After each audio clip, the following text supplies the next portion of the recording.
this a little closer. I am hot and sweaty. It is hot here. My hair is so gross right now. Can't wait to take a shower. Like, oh my god, it's a hot one. It's cool in the mornings, but it gets freaking hot. Oh my god. But hey, man, it's the Blue Dog Zoo, also known as Matthew. But just call me Blue. Oh, you all call me Blue, anyways. So here we go. Little Norse mythology stream for everyone. Oh, here, let me just scoot this a little closer.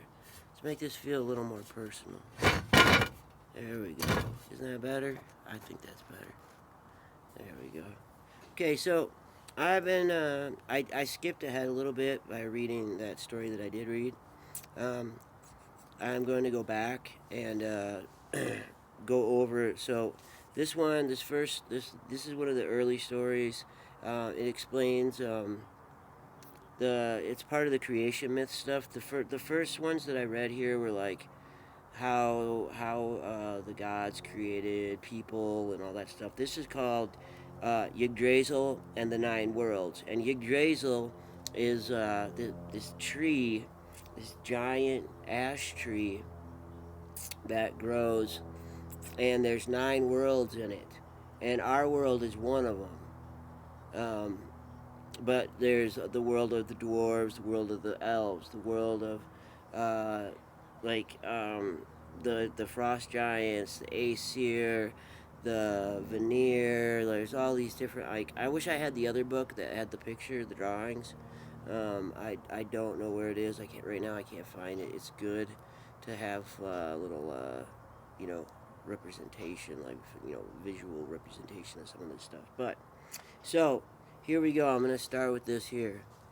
So the ash tree Yggdrasil is a mighty ash tree, the most perfect and beautiful of all trees, also the largest.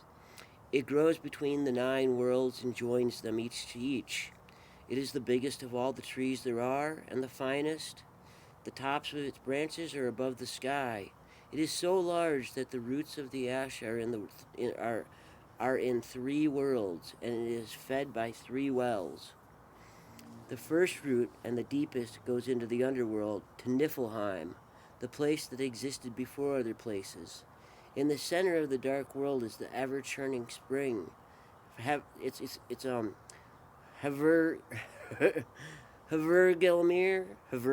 Sorry, these are not easy words to pronounce. So loud it sounds like a roaring kettle.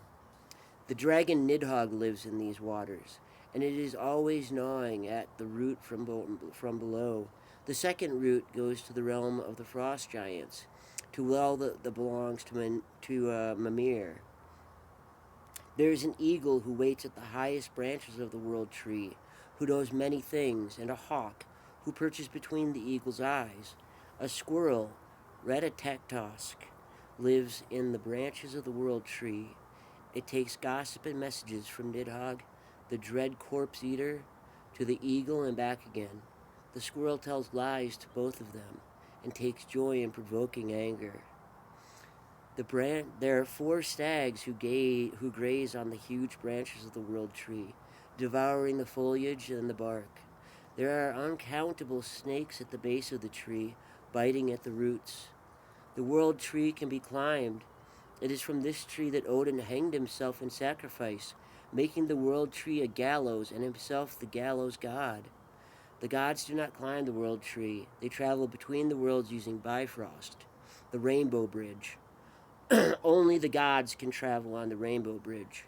It would burn the feet of any frost trolls of any frost giants or trolls who attempted to clamber up it to reach Asgard. These are the 9 worlds. Asgard, the home of the Aesir. This is where Odin makes his home. Elfheim, where the light elves live. The light elves are as beautiful as the sun or the stars. There's Nidavellir, which is sometimes called Svartalfheim, where the dwarves, who are also known as dark elves, live beneath the mountains and build their remarkable creations. Midgard, which is the world of women and men, the world in which we make our home.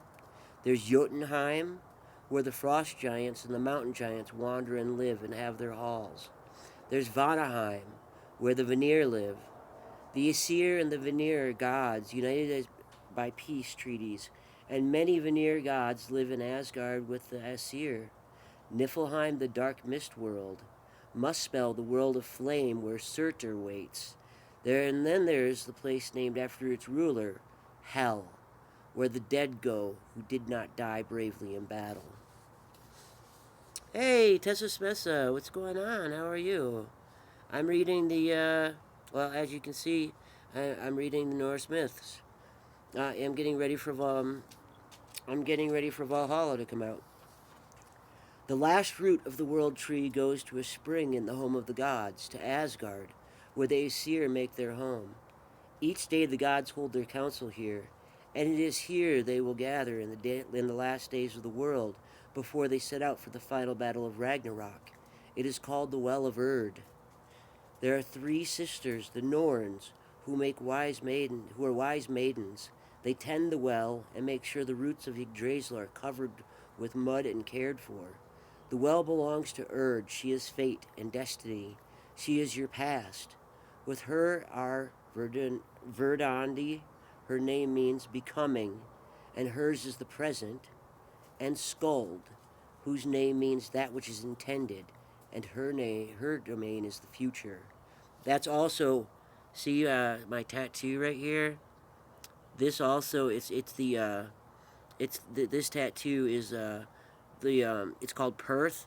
It's one of the runes. It's also used to foretell the future. It's called the rune cup. It represents the cup that you put runes into, and before you throw the runes, you shake the cup and you throw them out. And so the cup itself is supposed to have the ability to predict the future. Nowadays, it's known to represent more like probability, computers, gaming, writing, that kind of thing. Like, so, but yeah, this is linked with Skuld. Um, so the Norns will decide what happens in your life. There are other Norns, not just those 3. Giant Norns and Elf Norns, Dwarf Norns and Vanir Norns, good Norns and bad. What your fate will be is decided by them. Some Norns give people good lives, and others give us hard lives, or short lives, or twisted lives. They will shape your fate. There at Erd's Well. Okay, so that's basically it for that one. That's one myth. I do have time to read one more if you're interested. It's called Mimir's Head and Odin's Eye. These all go up on YouTube, by the way. If you miss any of them or want to catch any of the earlier ones that I've done, you can see them there. In Jotunheim, the home of the giants, is Mimir's Well. It bubbles up from the deep in the ground, and it feeds Yggdrasil, the world tree. Mimir, the wise one, the guardian of memory, knows many things. His well is wisdom, and when the world was young, he would drink every morning from the well by dipping the horn known as Gjallarhorn into the water and draining it. Long, long ago, when the worlds were young, Odin put on his long cloak and his hat, and in the guise of a wanderer he traveled through the land of the giants, risking his life to get to Mimir to seek wisdom. One drink from the water of your well, Uncle Mimir, said Odin. That is all I ask for. Mimir shook his head. Nobody drank from the well but Mimir himself. He said nothing. Seldom do those who are silent make mistakes. I am your nephew, said Odin. My mother Bestla was your sister. That is not enough, said Mimir.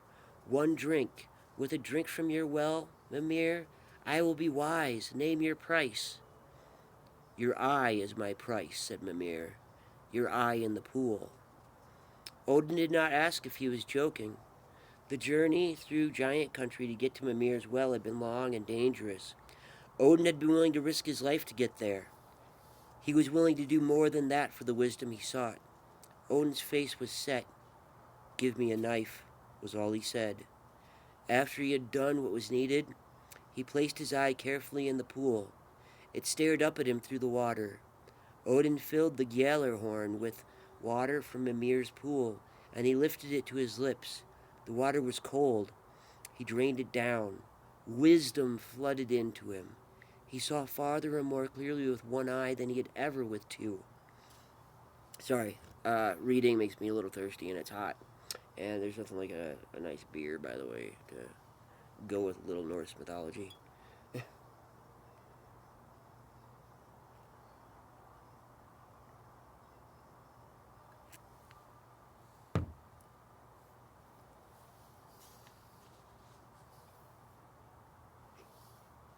All right. Thereafter, Odin was given other names. Blinder, they called him, the blind god, and Hor, the one-eyed, and Beleg, the flaming one-eye. Odin's eye remains in Mimir's well, preserved by the waters that feed the world ash, seeing nothing, seeing everything. Time passed. When the war between the Aesir and the Vanir was ending, and they were exchanging warriors and chiefs, Odin sent Mimir to the Vanir as an advisor to the Aesir, god Hanir, who would be the new chief of the Vanir. Hanir was tall and good-looking, and he looked like a king. When Mimir was with him to advise him, Hanir also spoke like a king and made wise decisions. But when Mimir was not with him, Hanir seemed unable to come to a decision, and the Vanir soon tired of this. They took their revenge, not on Hanir, but on Mimir. They cut off Mimir's head and sent it to Odin. Odin was not angry. He rubbed Mimir's head with certain herbs to prevent it from rotting, and he chanted charms and incantations over it, for he did not wish Mimir's knowledge to be lost. Soon enough, Mimir opened his eyes and spoke to him. Mimir's advice was good, as it always was good. Odin took Mimir's head back to the well beneath the world tree, and he placed it there beside his eye, in the waters of knowledge, the future and of the past. Odin gave Gjallarhorn to Heimdall, watchman of the gods. On the day the Gjallarhorn is blown, it will wake the gods no matter where they are, no matter how deeply they sleep. Heimdall will blow the Gjallarhorn only once, at the end of all things, at Ragnarok. All right, so I've read 3 today, which is a lot more than I normally do, and I don't have time for a long one right now. Those were a couple of short ones just to kind of get I needed to get the origin stories out of the way before I get to like the next one is like a Thor story, a good Thor story. So if you're interested in this stuff, you'll want to come back for this next one, because Thor stories are always interesting, always good. They're always fun. Loki, and especially when Loki's there, Loki and Thor get into some serious trouble together. They are quite funny. Okay, so thanks everybody for stopping by. Although I only know 2 people who stopped by, but I do appreciate it. And I do this. I'm gonna try and start reading more, because I want to get through the Norse mythology, and then I want to read some of the Greek mythology, and then I'm gonna read some. I'm gonna read some short stories that I have, that I think are really good and interesting. I can't guarantee everyone will like them, but I really like them, and I hope that you'll like them too. So, all right. Thank you, and Tessa Smessa, as always. Thank you. And just so you know, if you really want to actually see, you can check out my YouTube, where you can see, but I I lost my dang it, come on. I lost my arm and my ear when I tried to commit suicide when I was 17. So you can always see my stories on YouTube. I talk a lot more in there, and I talk on my dog walks about anything. They're all called dog walks and open talks, where people are like encouraged to talk about anything at all. That whatever's on your mind, like politics, like uh, I don't know. I don't really care what it is. You know what I mean? Like, talk about you. You want to talk about yourself. You want to talk about me. You want to ask me questions about like how I got shot right here with a 32, or about when I got hit by a truck 3 years ago and was in the hospital for 2 weeks and had to learn how to walk again. That's that's 3 times I've had to learn how to walk in my life. Once when I was a baby, once when I was in the hospital for 4 months after I was burned, which I was on life support for a month, and once again after I got hit by a truck three years ago and was in the hospital for 2 weeks. I had all 4 of my pelvic bones fractured, one of my ribs, and my collarbone again. So, yeah, I mean, if you ever want to hear any of my stories as I tell them, or if you're interested in talking about anything, like I said, news, recent events, politics, how you're feeling about, if you're stressed out at all about like what's going on in the world, with all this COVID and all this stuff, and you know what anything. That's what my dog walks are for. Dog walks and open talks. Okay, so those are usually every morning, except for Sundays when my mom takes the dogs to with her.